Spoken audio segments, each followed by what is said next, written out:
अभी तक 2 लेवल से फटे पड़ गए पीटीआई में। एक तो पीटीआई के जब लोगों से सिटिंग एमएनए से बात करो या जो लोग फुल यकीन में थे कि हम बैठे हुए हैं, जिसके हल्के में कोई टर्न कोट आ रहा है, कोई पिपलिया आ रहा है, कोई पीएमएलक्यू का आ रहा है, वो खुडे लाइन लग रहा है पीटीआई का अपना बंदा और दूसरे बंदों ने अकोमोडेट कर रहे हैं। ऊपर से खुल के जंग शुरू हो गई है जहांगीर तरीन और शाह महमूद कैंप के अंदर। तो क्या are they in a better place?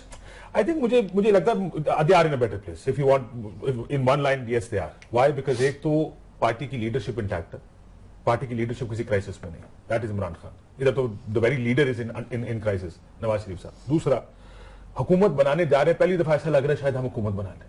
तो जो हुकूमत बनाने का जो आइडिया है ना हुकूमत बनाने का, वो ही बहुत सारी जो फिशर्स हैं या जो क्रैक्स हैं उसको बंद कर देता है। क्योंकि लोगों को पता हो रहा है इलेक्शन है, इलेक्शन जीत जाएंगे। अगर आपको पता हो इलेक्शन ही नहीं जीतना तो फिर ये क्रैक्स बढ़ते जाते हैं, लोग बोलना शुरू कर देते हैं। जैसे आपने देखा इस्लामाबाद के इजलास में पॉजिटिव लेवल पे जहां आपने पहले ही 4 उम्मीदवार थे हल्के में, वहां पे एक 5वां आ गया बाहर वाला, तो वो तो एक और देखिए किस तरह अकोमोडेट करेंगे मैं नहीं जानता। बहुत से पुराने लोगों को उन्होंने अकोमोडेट किया भी है। अभी आप देखें फॉर एग्जांपल, मैं 2 सीटें आपको बताता हूं। ये अमीन असलम वाली सीट लगता है ताहिर सादिक साहब दोनों सीटें मांग रहे थे। इमरान खान ने उस दिन अनाउंस कर दिया कि मेरा एनवायरमेंट मिनिस्टर अमीन असलम। सो जो लोग गला काट देंगे वो कैसे बना? अब ये देखें, लग ये रहा है, कहा ये जाता है पार्टी के अंदर से आवाज ये है कि जी कहीं रिजर्व सीट में बेटी को रिजर्व सीट में उनको अकोमोडेट कर लेंगे, 2 छोटी सीटें दे देंगे, एक बड़ी सीट, कोई बातचीत करके बना लेंगे। अब मसला यह कि इमरान खान कहीं ना कहीं उन लोगों के लिए जो पुराने पीटीआई में खड़े किसी ना किसी के लिए स्टैंड लिया भी है इमरान खान ने। मैं सिर्फ इतना कह रहा हूं कि वो इतने हालात खराब नहीं है। इमरान के पास बहुत से लोग हैं उन सीटों पर आए जो सीटें पहले से कमजोर थी,